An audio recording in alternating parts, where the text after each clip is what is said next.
What's good, y'all? It's your boy ARP. We right back with the Sorry is True podcast.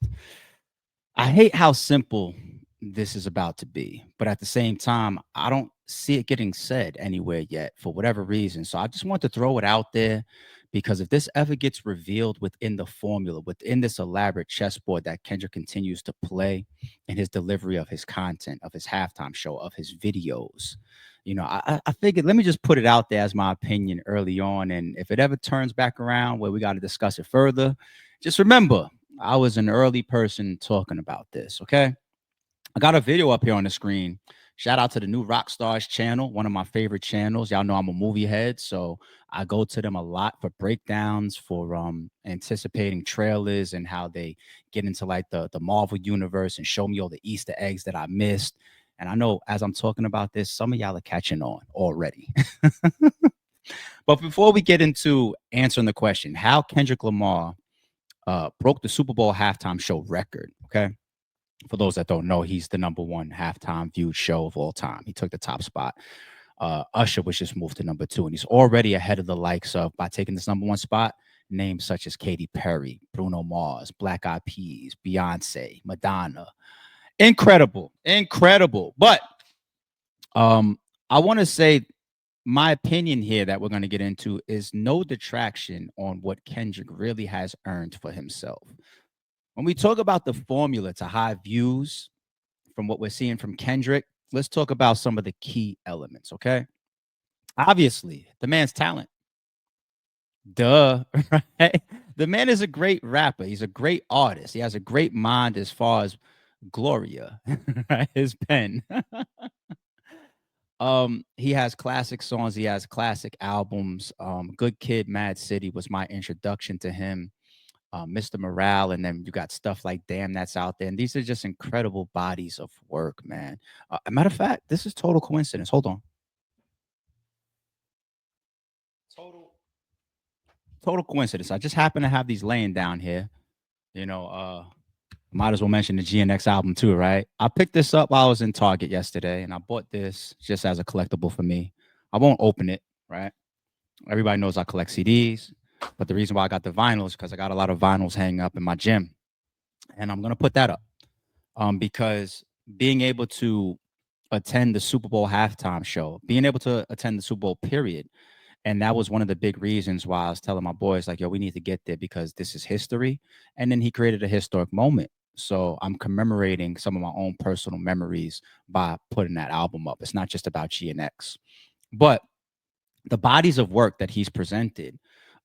This isn't his first rodeo. He's performed at the halftime show before. We've heard this man deliver classes before, high caliber videos. Even if we go back to recent memory and think about Not Like Us, right? That video, um, it did so much views. It had a huge talking point. So this is obviously a piece of the formula. The man's artistry, right? The man's talent. What's another piece of his halftime show doing what it did? Momentum. To be one of the most discussed rappers or artists, period, during a particular time, will always propel your views, right? Momentum is something that even as a business, you catch a wave, you try to ride that wave as long as possible. It's another reason why Jay-Z and the NFL and smartly put him there, whether they gave a shit about his songs or the beef or not, who knows? But numbers wise, momentum wise, you put him there. It makes sense, right? Number three, let's keep rolling through the formula of how he broke this record and moved into the top spot of the halftime show. And I'm building up to the main one that I haven't seen discussed yet. What else we got? We got creativity, right? He's a very creative guy. So when you have a creative person, it changes the expectations. People don't know 100% what to expect. All right. So you're all over the place. You're like, damn, every time I cut on this guy's videos, I don't know what I'm going to see. He changes his approaches on things so often. He seems to be such a calculated and chessboard type of guy. We're learning more about Dave Free and his creativity being added to the mix. So when you don't know what to expect, it makes people that much more like, put it this way. If we had the track list leading into every Super Bowl halftime show, and if we knew what the set was going to entail, Would that increase or decrease anticipation? Of course, it would decrease it. That's why it was a big talking point. Like, oh, the track list was outed. You know, it was exposed, and then people start to talk about it because the expectations and the anticipation of what's going to happen will add or it'll detract from the viewership, right? I'll go to four and then we'll get to the main title here. I'll stop at four. Another piece of this formula. Um, I know a lot of people are watching this like, is he going to say it? Especially you Drake fans. Is he going to say it? Of course I'm going to say it because it's true. The whole beef, including of Drake, is part of it. You got two of arguably the biggest rappers in the world right now. They clashed. They had a battle. It went viral for a million different reasons: controversy, videos, accusations, lawsuits, even the build up to will Not Like Us be played at the Grammys? Will Not Like Us be aired at the Super Bowl halftime show? Will he say the word pedo? Will he do the whole line of a mic? All of this, right? And yes, Drake is included in that. In a battle, you have two people. Well, you have three entities. You have artist A, artist B, and the platform. I've said that for over 10 years, right? As a league owner myself, right? Battle of A, Battle of B, and the platform. Those are the three components. In this case, Drake, Kendrick, Super Bowl. Okay. So Drake is 100% a part of all of this energy, a part of some of these big talking points, even the stuff that doesn't directly tie to Kendrick, i.e., the defamation lawsuit. It still is included in some of this viewership and some of this wave and some of these questions and some of this anticipation towards the halftime show. Okay. So we can keep talking about why all the elements of Kendrick and Drake are involved in this.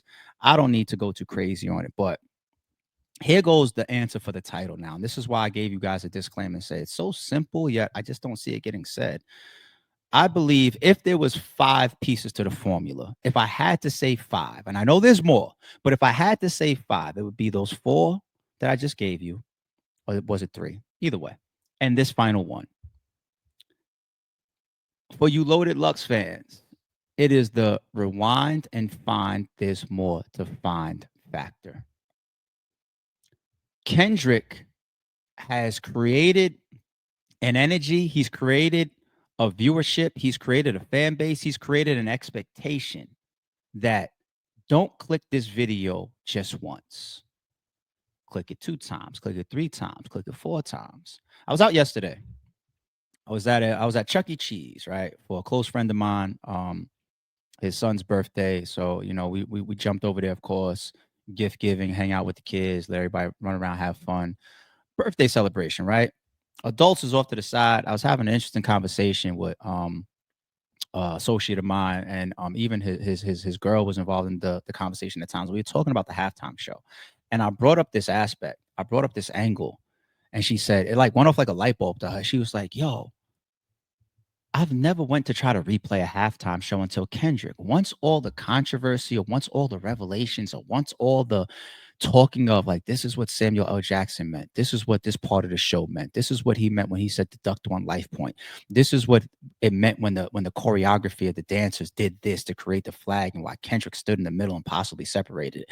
This is why they're performing in the X during the song Peekaboo. I never thought of it like that. Yeah, I went back and I watched the halftime show 2, 3, 4 times because of that stuff. Wow. And it's like the light bulb. It's the light bulb. It's a beautiful thing that happens in not just rap and hip hop, but definitely battle rap. Okay? Because if you stay with me, this key element, Kendrick battle raps within his videos in this form as well, which is the layers. The battle rap fans, we know we look for punchlines, which typically have double meanings. We look for double, triple, quadruple entendres. Even Drake said to Kendrick, "Oh, you better have some double, triple, quadruple entendres. You better come back a certain way." As battle rap fans, and this was a battle, it was the biggest battle ever. We look for layers. And if you feed us the layers, we're going to spend the time to continue to break it down, evaluate, and re-evaluate as many times as it takes for us to understand, get it, be in the loop, be in the know. That's how it happens. So not just in the rap form of saying, I'm going to say this bar or this punchline, and it has 3 or 4 different meanings to it. But now Kendrick consistently carries that to the visuals, the same concept. When we watched the Not Like Us video, I went back probably like for the 5th time or whatever when people told me that scene in the room where he was doing the push-ups on the bricks and the painting that was turned backwards and what that scene came from. When I saw that revealed on the internet, I went back and I watched the video.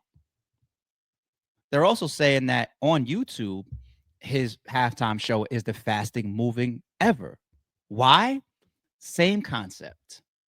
Because as people continue to put up these Twitch videos, these shorts, these podcasts, these breakdowns, these discussions, these debates on what the hell did all of that shit mean? Some of it is reach. Some of it is true. Some of it is false. Some of it is going to be left up to your own personal interpretation. But once you involve yourself in that stuff, you go back to the source. And that's another reason why a lot of us are getting clipped for playing the footage, the halftime show or the NFL. They're like, y'all can't play this on y'all shit. They coming back. They keep coming back, and we gotta make sure they come back here. Like, so it's of course a piece of the formula. That's not even to be considered cheating. It's damn near bundled in the creative side of it. It's just the creative piece of that formula pushes the views. I don't believe the halftime show that's on YouTube or even the people that watched it in these different elements or whatever, that those are all individual viewers. No. If it currently on YouTube has 100 million views, that really could be 50 million humans that played it at least twice. Or it could be 20 million humans that played it 5 times. You see my point? Because we keep replaying it. And if you're like me, you didn't watch Super Bowl halftime shows repeatedly, especially in this short time range of a period. I've watched the Kendrick halftime show at least 7 times. At least. Maybe more. Like, well, when I factor in like the shorts and the small clips and everything, it's definitely at least 30, 40, or 50, like the little small pieces. But its entirety, that whole like 13, 14-minute video, I've watched it at least like 7, 8 times. I've never done that before with a halftime show because the rewind and find, there's more to find element. And that's why this video was up on the screen, because make sure y'all jump over there and subscribe. Shout out to New Rockstars. If you know the New Rockstars channel, you know what? I don't need to play the video. If you just go to their channel, right? The New Rockstars channel has 4.2 million subscribers. Let me put this up on the big screen for y'all. 4.2 million subscribers. They are one of the best platforms to go to for movie and movie trailer breakdowns and interpretations. Every once in a while, they jump off of their main category and they'll get into like a halftime show. I think they also did the Not Like Us video, right? So being that there's such a huge platform that delves into Easter eggs and layers and trying to, unravel all these meanings that these producers and these directors and these artists put in these visuals for us, right? They specialize on that. Yet I don't know of any other rap song that's on their channel. But I think they did Not Like Us. Not Like Us. Because they're into breakdowns. And here it is right here. Look at this. Actually, look. They got more than one. They got 2 of them. They got the Not Like Us music video breakdown, Easter eggs and details you missed, 1.5 million views. And they also did the Kendrick Lamar Squabble Up music video breakdown with Easter eggs you missed for 300,000 views on their channel. And the halftime show was no different. They're closing in on 400, almost 500,000 views on a video, a 15-minute video, breaking down the Easter eggs and the details you missed from the Kendrick Lamar halftime show. It's incredible stuff. And this is actually a formula that I think more artists will begin to use. And I know there's already been people that have done this before. There's nothing new under the sun. I'm not trying to say that Kendrick is the first to ever put layers or double or triple meanings in his visuals. He's not.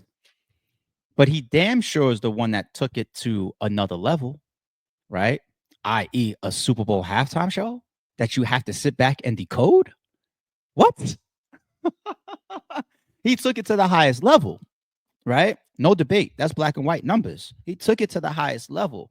And because of people seeing that and understanding philosophies like what I'm breaking down right now, I think it'll encourage more people to be that creative with their visuals, with their music videos, with their performances.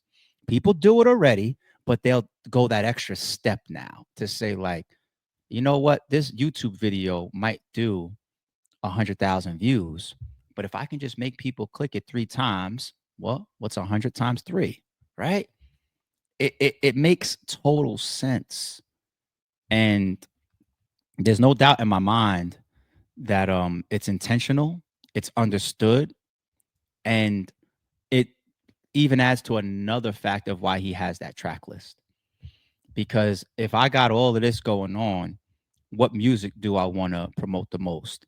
Do I say, yo, I think it's the best if I go with all my hits and I kind of like just recreate the pop out tour? Logically, surface thinking, that makes sense, right? Makes sense. But I'm going to be having all these people decode me. It's already the Super Bowl halftime show. I already got half of the country watching. I'm gonna play GNX, my latest album. I'm gonna turn Peekaboo from just a filler song that's on the album of me allegedly putting more exposure on who Drake is and things that he allegedly has been involved with or done or trolled, right? To be whatever. And I'm gonna 10 times that now, as far as the streams on it, as far as the exposure to it. Now, when he gets on his tour with SZA and everybody starts going to these arenas and Peekaboo comes on, it's not just some GNX track that people are just like, this is decent. Now it's a halftime show song. And by then, people even know the words. Right? I heard another one from my man AB yesterday while we was hanging out, like I said. He said he saw something that said, even record label wise, because he used to have all his music owned by TDE, right? And he doesn't have full ownership in it, which is why Drake tried to call him out for that in the drop. Like, the drop and give me 50, 50 meaning half, meaning when you drop your shit, you got to go give TDE half of your money, half of your earnings, or whatever the case may be. But now, under his own imprint, I think that's the PG Lang, right? Now, when you drop an album like GNX under your own shit, Drake can't say the same thing about that. Like, this eight, whatever deal it was, whether it was 50, whether it was a percentage, whatever it was under TDE, it's different now under PG Lang, right? So even the stuff that, let's say hypothetically, I fully own, I want to put eyes and more streams and more sales on that. So business wise, message wise, chessboard wise, it all makes, you got to continue to give the man his credit, because when I watch these artists and their movements to either their failures or their successes, I'm always going to be honest to how I react to it. If I watch Drake get up there and start to out LeBron James, I'm going to go like, dude, you're walking backwards, right? If Drake puts out a classic Party Next Door album, I'm going to say, oh, that's the step forward. That's dope. And it's not classic, people. Like, I'll save that review for a different video. But same goes with Kendrick. I just don't see the big missteps in all of this by Kendrick. I don't see him. You know, I'm talking about glaring missteps where it's just like, is Kendrick perfect? No, none of us are. But this stuff, this formula, this chessboard is a masterpiece. And we've already watched him all 2024 and now into the first quarter of 2025.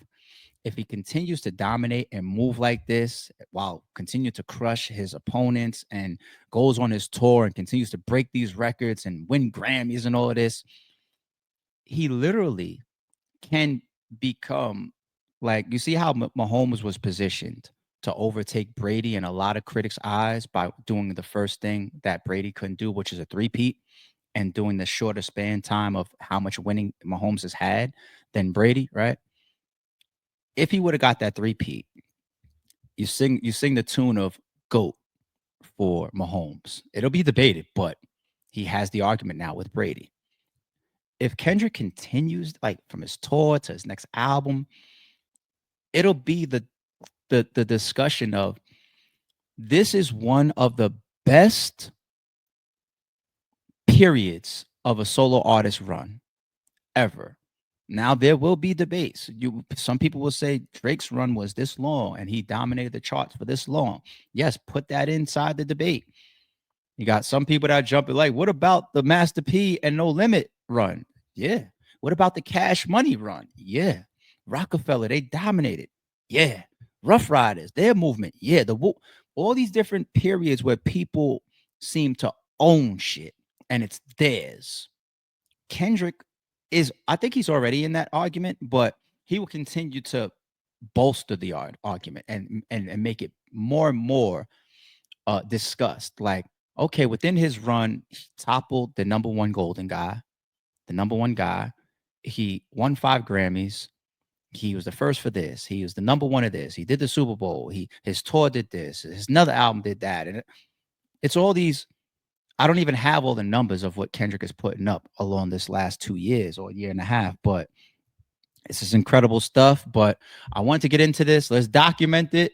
And if that conversation continues to grow later on, if it's the first time that you heard this kind of looked at from this angle, just remember, man, we politicked on it over here, man. I ain't trying to be on some more like, oh, you didn't hear it before you heard it from me. I don't care. It's all good. But, I do appreciate these type of discussions because we want to chronicle hip hop. And Kendrick Lamar damn sure is fucking giving us a lot to chronicle at this point. Don't confuse silence with work ethic. I'm a boss making decisions, my first fetish. The verse cherished is perfect, that's a reverse blemish. I dropped it, connected the block, learn Tetris. This is the Sorry Street Podcast. Welcome to the house of. And shout out to the members. Without, I think still got a gun.